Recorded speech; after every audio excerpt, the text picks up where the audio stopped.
Magandang umaga ulit, patuloy ang paghahanda ng Philippine National Police.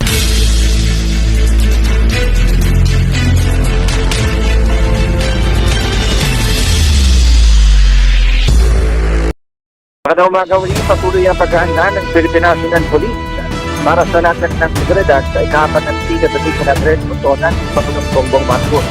Alas 4, kaninang madaling araw, pinangunahan ni Petty Chief Police General Ernesto III ang command conference ng maraming at dinaluhan ng mga miyembro ng command group, regional at district directors ng LTRPO at mga direktor ng operations, investigation, and detection management, intelligence, maging ang police community relations.